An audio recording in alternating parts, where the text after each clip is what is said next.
नमस्कार मंडळींनो, आजच्या व्हिडिओमध्ये आपण 13 जुलै 2026 पर्यंत आयुष्मान भारत प्रधानमंत्री जन आरोग्य योजना म्हणजेच ABPMJAY ओके या संदर्भातील सर्वात महत्त्वाचे आणि ताजे अपडेट जाणून घेणार आहोत. आजच्या व्हिडिओमध्ये 10 लाख विमा संरक्षणाची शिफारस, तसेच डिजिटल हेल्थ मिशन ABHAID आणि आयुष्मान कार्ड आणि सरकारचे ताजे अपडेट्स ओके आजचे जे आलेले आहेत लेटेस्ट याबद्दल सविस्तर माहिती आपण पाहणार आहोत या व्हिडिओमध्ये. त्यामुळे व्हिडिओ तुम्ही शेवटपर्यंत नक्की बघा.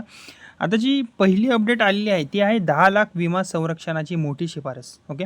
आता जी ही अपडेट आहे ती अत्यंत महत्त्वाची बातमी आहे. संसदेच्या आरोग्य व कुटुंब कल्याण विषयक स्थायी समितीने आयुष्मान भारत योजनेअंतर्गत प्रति कुटुंब वार्षिक विमा संरक्षण 5 लाखांवरून 10 लाख करण्याची शिफारस केलेली आहे. समितीच्या मते वाढत्या उपचार खर्चामुळे अनेक गंभीर आजारांमध्ये सध्याची 5 लाखांची मर्यादा अपुरी पडत आहे. मात्र लक्षात ठेवा, ही सध्या फक्त शिफारस आहे. 13 जुलै 2026 पर्यंत केंद्र सरकारने 10 लाख विमा संरक्षणाबाबत अंतिम मंजुरी किंवा अधिकृत अधिसूचना जारी अजून तरी केलेली नाही आहे ओके.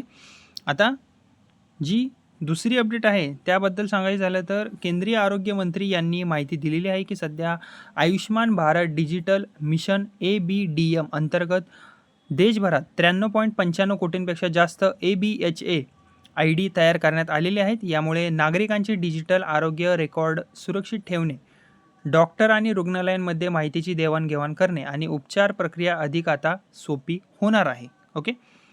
आता जी तिसरी अपडेट आहे त्याबद्दल सांगायचं झालं तर देशातील अधिकाधिक पात्र नागरिकांपर्यंत आयुष्मान भारत योजनेचा लाभ पोहोचवण्यासाठी केंद्र सरकार विविध राज्यांशी समन्वय साधत आहेत. सध्या काही राज्यांमध्ये योजनेच्या अंमलबजावणी संदर्भात पुढील प्रशासकीय प्रक्रिया देखील सुरू असून लाभार्थ्यांची संख्या जी आहे ती वाढवण्यावर भर सुद्धा दिला जात आहे ओके. आता जी चौथी अपडेट आहे त्याबद्दल सांगायचं झाले तर सध्या पात्र लाभार्थ्यांसाठी प्रति कुटुंब वार्षिक 5 लाखांपर्यंत कॅशलेस उपचाराची सुविधा पूर्वीप्रमाणेच सुरू आहे. जोपर्यंत नवीन अधिकृत निर्णय जाहीर होत नाही तोपर्यंत ही जी मर्यादा आहे तशीच लागू राहणार आहे ओके.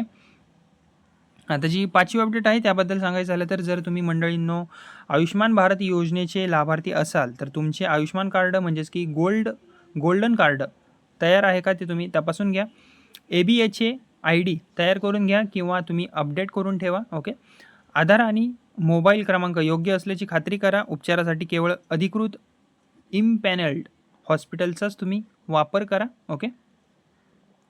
आणि नंतरची जी अपडेट आहे त्याबद्दल सांगायचं झालं तर सध्या सोशल मीडियावरील 10 लाख विमा संरक्षण लागू झाले अशा अनेक पोस्ट आणि मेसेज व्हायरल होत आहेत. परंतु 13 जुलै 2026 पर्यंत केंद्र सरकारने असा अजून तरी कोणताही अधिकृत निर्णय जाहीर केलेला नाही आहे. ज्यावेळेस येईल अधिकृत निर्णय त्यावेळेस मी नक्कीच तुम्हाला नवीन व्हिडिओ बनवून सांगेल ओके. आता मित्रमंडळींनो 13 जुलै 2026 पर्यंत आयुष्मान भारत योजनेसंदर्भातील हे सर्व महत्त्वाचे अपडेट्स होते जे की मी तुम्हाला सांगितलेले आहेत एक एक करून.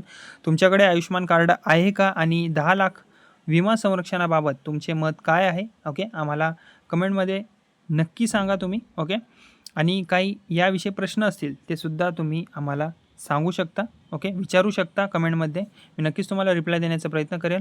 आणि अशा सरकारी योजना, आरोग्य योजना आणि महाराष्ट्र व केंद्र सरकारच्या ताज्या अपडेटसाठी आपल्या व्हिडिओला लाईक करा. माझ्या बडी नावाचे चॅनल आहे त्याला सबस्क्राईब करा आणि ही माहिती इतरांपर्यंत शेअर करायला विसरू नका. धन्यवाद.